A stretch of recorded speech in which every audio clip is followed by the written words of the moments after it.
नमस्कार दोस्तों, मेरा नाम है ऋषभ और स्वागत है आपका बगेडियाज क्लासेस में। आज हम बात करने जा रहे हैं कैल्शियम की। कैल्शियम से रिलेटेड जितने भी एमसीक्यू या क्वेश्चन आ सकते हैं बायोकेमिस्ट्री एंड फिजियोलॉजी में, मैंने कोशिश किया है कि मैं सारा कवर करूं इस वीडियो में। चलिए बात करते हैं कैल्शियम की। Calcium most abundant mineral in the body. सबसे पहले पूछा जाए तो सबसे ज्यादा मिनरल कौन सा है बॉडी में? वो है कैल्शियम। ये कैसा मिनरल है? मैक्रो मिनरल है, यानी कि एसेंशियल एलिमेंट का पार्ट है। टोटल कंटेंट इसका लगभग कितना है? 1 से 1.5 kg के बीच एडल्ट में। 60 से 80% जो होता है इनऑर्गेनिक मटेरियल बॉडी का, वो कैल्शियम ही होता है। टोटल कंटेंट में 99% जो होता है वो आपका बोन्स एंड टीथ में मौजूद होता है, और 1% जो होता है वो स्केलेटल टिश्यू के आउटसाइड प्रेजेंट होता है। अब बात करते हैं रिकमेंड डाइटरी अलाउंस की, आरडीए।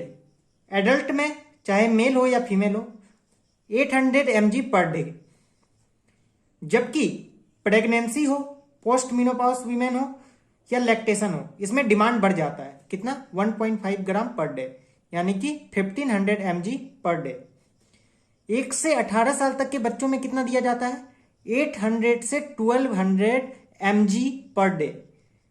और इन्फेंट्स जो कि 1 साल से कम के होते हैं, उनमें डोज होता है 300 से 500 mg पर डे। प्लाज्मा में इसका कितना लेवल होता है? प्लाज्मा क्या होता है?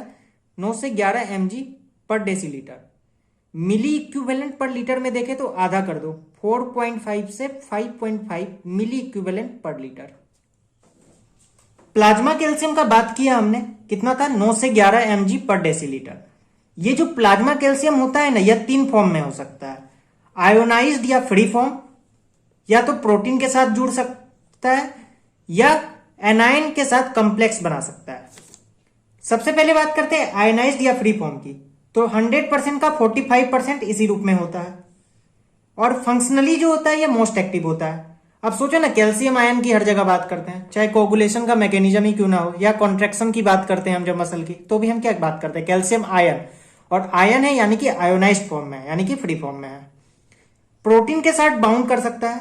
ये प्लाज्मा प्रोटीन होते हैं। मैक्सिमली तो एल्बुमिन मिलेगा, और लेसर एक्सटेंट से ग्लोब्यूलिन के साथ भी बाइंड करता है। एनायन के साथ जो कॉम्प्लेक्स बना रहा है, एनायन क्या हो सकता है? साइट्रेट या फॉस्फेट। अब आयोनाइज्ड फॉर्म जो होगा यह क्या हो सकता है? डिफ्यूजिबल होता है, ब्लड से टिश्यू में जा सकता है क्योंकि छोटा होता है। प्रोटीन के साथ जो अगर जुड़ेगा तो क्या हो जाएगा? यह कॉम्प्लेक्स बड़ा हो जाएगा, और कॉम्प्लेक्स बड़ा हो जाएगा तो जैसा हम जानते हैं कि प्लाज्मा प्रोटीन डिफ्यूजिबल नहीं होते हैं, तो ये नॉन डिफ्यूजिबल होगा। जबकि एनायन के साथ जो कॉम्प्लेक्स बना रहा है ये भी आपका डिफ्यूजिबल होता है। ये याद रखना इंपॉर्टेंट बात है। सोर्स की बात करें तो बेस्ट सोर्स क्या है? मिल्क एवं उसके प्रोडक्ट्स। जबकि गुड सोर्स में क्या क्या आ सकता है? प्लांट सोर्स में बात करें तो beans and vegetable with cabbage, और एनिमल सोर्स की बात करें तो फिश एंड एग यॉक। अब बात करते हैं फंक्शन की। फंक्शन क्या है इसका? बीसीसीआई मेंस हैव हर्ट, एक सिंपल सा निमोनिक है। बी से क्या हो जाएगा? Bones and teeth development.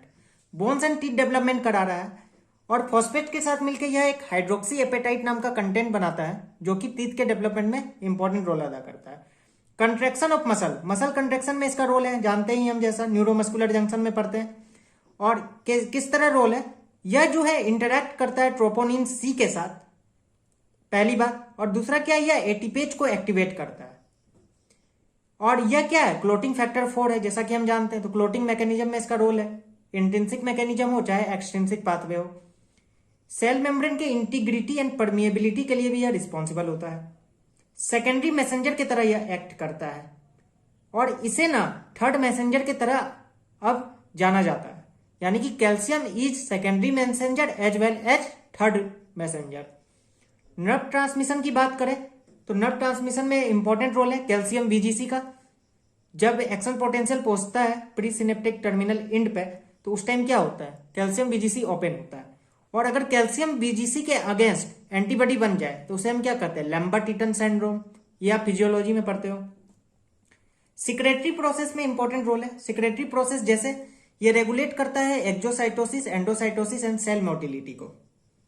Hormones release में भी इसका इंपॉर्टेंट रोल है। कुछ हार्मोन्स के रिलीज को यह फैसिलिटेट करता है, जैसे इंसुलिन, पीटीएच, कैल्सिटोनिन। और यह एंजाइम एक्टिवेटर की तरह भी एक्ट करता है। कौन कौन से एंजाइम के लिए? Pancreatic lipase, ATPase and succinate dehydrogenase.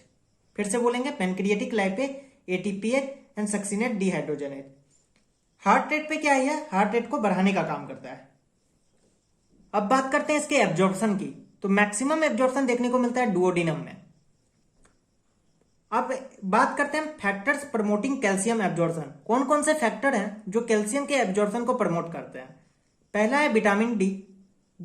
इसका एक्टिव फॉर्म कौन सा है? कैल्सिट्रायोल, जिसका दूसरा नाम है 125 डिहाइड्रोक्सी कोलेकैल्सिफेरॉल। यह क्या कर रहा है? यह कैल्शियम बाइंडिंग प्रोटीन के लेवल को बढ़ा रहा है इंटेस्टाइनल एपिथेलियल सेल्स में। और कैल्शियम बाइंडिंग प्रोटीन का लेवल अगर बढ़ेगा तो कैल्शियम का एब्जॉर्प्शन ज्यादा होगा। पीटीएच, पैराथार्मोन, यह किडनी में क्या कर रहा है? यह 1 अल्फा हाइड्रोक्सिलेज नामक एंजाइम को स्टिमुलेट कर रहा है। और यह जो रिस्पॉन्सिबल होता है कैल्सिट्रायोल फॉर्मेशन के लिए। और कैल्सिट्रायोल अगर बढ़ेगा तो कैल्शियम का एब्जॉर्प्शन बढ़ेगा, यानी कि पीटीएच इनडायरेक्टली कैल्शियम के एब्जॉर्प्शन को बढ़ाने में मदद कर रहा है। तीसरा क्या है? पीएच अगर कम है तो कैल्शियम का एब्जॉर्प्शन ज्यादा होगा, जबकि अल्कलाइन पीएच में कैल्शियम का एब्जॉर्प्शन कम हो जाता है।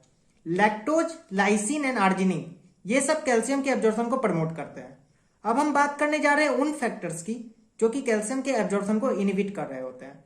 फाइटेट एंड ऑक्जेलेट, याद रखना।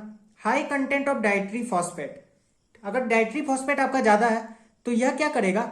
यह इसके साथ कॉम्प्लेक्स बना लेगा और यह प्रेसिपिटेट हो जाएगा। फ्री फैटी एसिड ज्यादा है।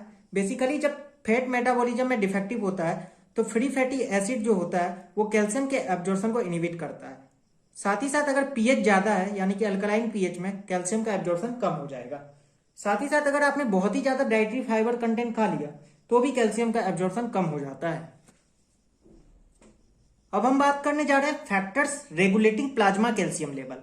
कौन कौन से फैक्टर हैं जो कि प्लाज्मा कैल्शियम लेवल को रेगुलेट कर रहे हैं? इसका सिंपल सा ट्रिक है, याद रखना, पीसीसी। पी से क्या हो गया? पैराथार्मोन। सी से क्या हो गया? कैल्सिट्रायोल। और सी से क्या हो गया? कैल्सिटोनिन। ये तीनों जो होते हैं प्लाज्मा कैल्शियम लेवल को इन्फ्लुएंस करते हैं। किस तरह? आगे देखते हैं। सबसे पहले बात करते हैं कैल्सिट्रायोल। यह क्या है? यह active form of vitamin D है। इसका also known as 125 dihydroxy cholecalciferol. Increase synthesis of calcium binding protein in intestinal cell, हमने पहले ही देख लिया। यह क्या कर रहा है? कैल्शियम बाइंडिंग प्रोटीन के लेवल को बढ़ा रहा है, जिससे कैल्शियम का एब्जॉर्प्शन ज्यादा हो रहा है। साथ ही साथ जो ये विटामिन डी होता है, यह ऑस्टियोब्लास्ट एंड ऑस्टियोक्लास्ट की एक्टिविटी दोनों को बढ़ाने का काम करता है और किडनी से कैल्शियम के रीएब्जॉर्प्शन को बढ़ाने का भी काम करता है। नेट इफेक्ट अगर इसका देखे तो ये प्लाज्मा कैल्शियम लेवल को बढ़ा रहा होता है। दूसरे हार्मोन की बात करें जो कि है पीटीएच, जिसको हम कहते हैं पैराथार्मोन। ये किससे सिक्रेट हो रहा है? पैराथायरॉइड ग्लैंड से। हम जानते हैं कि 2 पेयर पैराथायरॉइड ग्लैंड होते हैं। ये जो पैराथार्मोन है ये कितने अमाइनो एसिड का बना होता है? तो ये 84 अमाइनो एसिड का बना होता है, याद रखना। अब इसके फंक्शंस की बात करें तो क्या कर रहा है? यह इसका अल्टीमेट गोल होगा प्लाज्मा में कैल्शियम के लेवल को बढ़ाना। यह क्या करेगा? प्लाज्मा में कैल्शियम के लेवल को बढ़ाने का काम करेगा। तो किस तरह बढ़ाएगा? बोन का ज्यादा से ज्यादा डिमिनरलाइजेशन करेगा, जिससे कैल्शियम ज्यादा से ज्यादा कहां आ सके? प्लाज्मा में। रीएब्जॉर्प्शन करवाएगा किडनी से ज्यादा कैल्शियम का। अगर किडनी से रीएब्जॉर्प्शन होगा तो कहां जाएगा? प्लाज्मा में। कैल्सिट्रायोल के प्रोडक्शन को बढ़ा रहा है, देखा था किस तरह? 1 अल्फा हाइड्रोक्सिलेज की एक्टिविटी को बढ़ा रहा है। और 1 अल्फा हाइड्रोक्सिलेज इंपॉर्टेंट रोल होता है जो कि कैल्सिट्रायोल फॉर्मेशन में अदा करता है। और क्या करवा रहा है? साथ ही साथ कैल्शियम का इंटेस्टाइन से भी एब्जॉर्प्शन करा रहा है। अल्टीमेटली क्या करवाएगा? प्लाज्मा कैल्शियम लेवल को बढ़ाने का काम करेगा पीटीएच। तीसरे हार्मोन की बात करते हैं, कौन था? कैल्सिटोनिन। कैल्सिटोनिन कहां से सिक्रेट हो रहा है? थायराइड ग्लैंड के पैराफोलिकुलर सेल से, याद रखना। थायराइड ग्लैंड के पैराफोलिकुलर सेल क्या सिक्रेट कर रहे हैं? कैल्सिटोनिन। और अमाइनो एसिड कितना होता है इसमें? 32 अमाइनो एसिड। और यह जो होता है एंटागोनिस्ट टू पीटीएच होता है, यानी कि पीटीएच के एक्शन के जस्ट अपोजिट इसका एक्शन होता है। क्या एक्शन होगा तब? यह ब्लड में कैल्शियम के लेवल को कम करेगा। किस तरह? ऑस्टियोब्लास्टिक एक्टिविटी को बढ़ा रहा है, यानी कि बोन मिनरलाइजेशन को प्रमोट कर रहा है, या दूसरे शब्दों में कहे तो बोन डीमिनरलाइजेशन को इनहिबिट कर रहा है।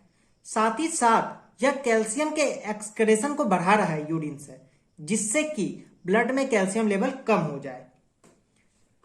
एक मैंने टेबल बनाने का प्रयास किया है, इस टेबल से आपको बहुत कुछ क्लियर होगा। देखियो 3 हार्मोन रोल अदा कर रहे हैं, PTH, calcitonin and vitamin D, और 3 जगह एक्ट कर रहे हैं, बोन में, किडनी में, इंटेस्टाइन में। ठीक है, तो पीटीएच बोन में क्या कर रहा है, ऑस्टियोक्लास्टिक एक्टिवेशन करवा रहा है, जिससे कि क्या हो रहा है, सीरम में कैल्शियम का तो लेवल बढ़ ही रहा है, साथ ही साथ फॉस्फेट का लेवल भी बढ़ रहा है। किडनी में क्या हो रहा है, कैल्शियम के रीअब्जॉर्प्शन को यह प्रमोट कर रहा है, पर फॉस्फेट के रीअब्जॉर्प्शन को इनहिबिट कर रहा है, यानी कि कम कर रहा है, और विटामिन डी के सिंथेसिस को बढ़ा रहा है। इंटेस्टाइन में क्या कर रहा है, कैल्शियम एंड फॉस्फेट दोनों के एब्जॉर्प्शन को बढ़ा रहा है। अब बात करते हैं कैल्सिटोनिन की। तो कैल्सिटोनिन का जस्ट एक्शन जो होता है अपोजिट होता है पैराथार्मोन के। तो बोन में क्या कर रहा है, ये ऑस्टियोक्लास्टिक एक्टिविटी को इनहिबिट कर रहा है, जिससे कि कैल्शियम स्टोरेज जो बोन में हो रहा है बढ़ रहा है। अल्टीमेटली क्या हो रहा है, सीरम में कैल्शियम का लेवल साथ ही साथ फॉस्फेट का लेवल कम हो रहा है। जबकि किडनी में क्या करवा रहा है, कैल्शियम के एक्सक्रेशन को बढ़ा रहा है और फॉस्फेट के एक्सक्रेशन को भी बढ़ा रहा है, ताकि ब्लड में कैल्शियम कम हो सके। एक्सक्रेशन ज्यादा होगा तो ब्लड में एब्जॉर्प्शन कम होगा, रीअब्जॉर्प्शन कम होगा तो क्या होगा, अल्टीमेटली कम हो जाएगा ना। इंटेस्टाइन में इसका कोई डायरेक्ट इफेक्ट नहीं है। ऐसा माना जाता है जो विटामिन डी होता है ना, विटामिन डी के सिंथेसिस को इनहिबिट करता है।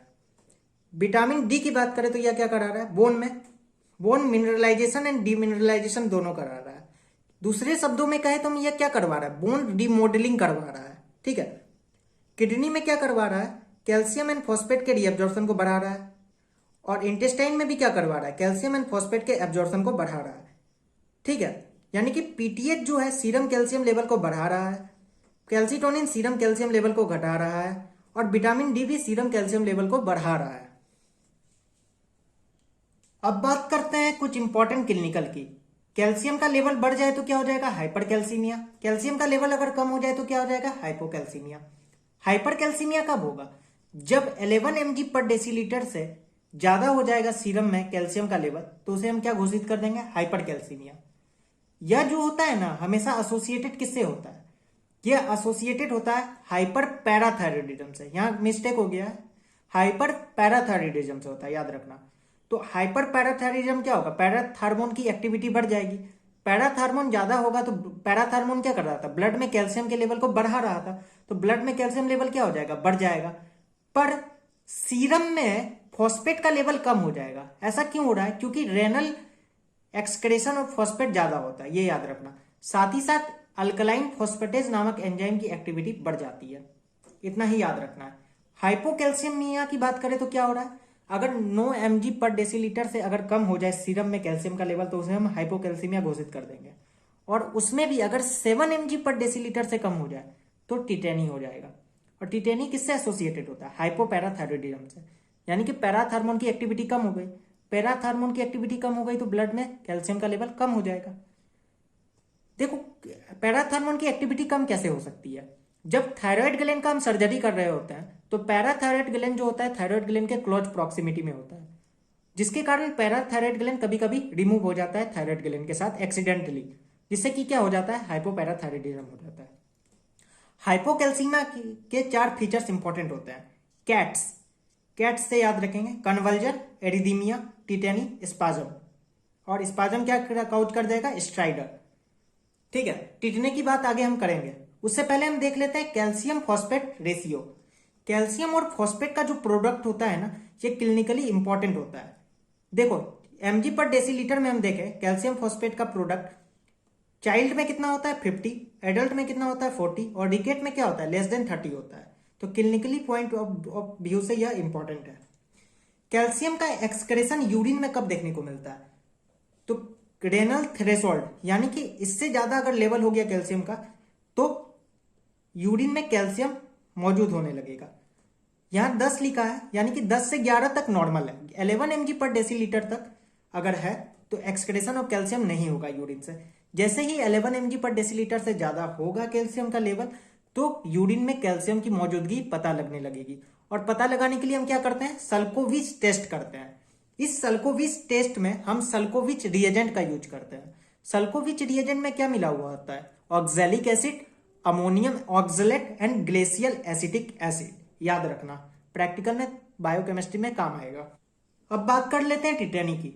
टिटेनी कब हो रहा है, जब सीरम का कैल्शियम लेवल 7 mg पर डेसीलीटर से भी कम हो जाए तो हमें क्या देखने को मिलेगा, टिटेनी। इसके क्या क्लिनिकल फीचर है देखते हैं। जनरलाइज कन्वर्जन, क्या हो जाएगा, कन्वर्जन हर जगह हो जाएगा। इंपॉर्टेंट साइन है ट्रोजियो साइन। ट्रोजियो साइन में क्या होता है, कार्पोपेडल स्पाजम होता है। यह कार्पोपेडल स्पाजम क्या होता है, एमसीपी मेटा कार्पोफेरेंजियल ज्वाइंट पे फ्लेक्शन होता है और आईपी इंटरफेरेंजियल ज्वाइंट पे एक्सटेंशन होता है। Flexion at MCP, extension eight IP, flexion at MCP, extension eight IP. और यह जो कार्पोपेडल स्पाजम है ना, जब हम बीपी कफ लगाते हैं और इन्फ्लेट करते हैं उसे, तो यह इंड्यूस हो जाता है। यह इंपॉर्टेंट बात है। कार्पल स्पाजम को हम एसोसर हैंड्स के नाम से भी जाना जाता है। दूसरा साइन होता है चॉपस्टॉक साइन। ये ट्रोजियो साइन और चॉपस्टॉक साइन तो याद ही रखना, कुछ याद रहे या ना रहे। चॉपस्टॉक साइन में क्या होता है, जब हम फेशियल मसल को ट्विच करते हैं ना तो स्पाजम होता है, ठीक है, ये इंपॉर्टेंट बात है। और अलग से क्या क्या फीचर मिलेंगे देखो, लेरिंजिमस स्ट्राइडुलस, इसमें क्या हो रहा है, लेरिंजियल मसल के स्पाजम हो रहा है। अब लेरिंजियल मसल स्पाजम होगा तो उससे क्या होगा, स्ट्राइडर होगा और एक कैरेक्टरिस्टिक साउंड सुनाई देगा जिसे हम कहते हैं क्राविंग साउंड। एक साइन होता है जिसे हम कहते हैं अर्थ साइन। यह क्या होता है, जब हम गैल्वेनिक स्टिमुलेशन देते हैं तो उससे क्या होता है, मोटर नर्व की एक्साइटेबिलिटी बढ़ जाती है। और एक साइन होता है तुम्हारा पेरोनियल साइन। इस पेरोनियल साइन में क्या हो रहा है, planter flexion and adduction of foot हो रहा है, ये इंपॉर्टेंट बात है। साथ ही साथ जब भी कैल्शियम का लेवल कम होता है ना तो क्यूटी प्रोलंगेशन हो जाता है। सीबीएस में ये काम आएगा, याद रखना, क्यूटी इंटरवल बढ़ जाएगा। इसके ट्रीटमेंट के लिए क्या करते हैं, कैल्शियम ग्लूकोनेट का आईवी इंजेक्शन देते हैं। साथ ही साथ हम क्या कर सकते हैं, अकॉर्डिंग टू इटियोलॉजी हम इसका ट्रीटमेंट करते हैं। Thank you for watching videos. अगर वीडियो अच्छा लगा तो please like, share and subscribe.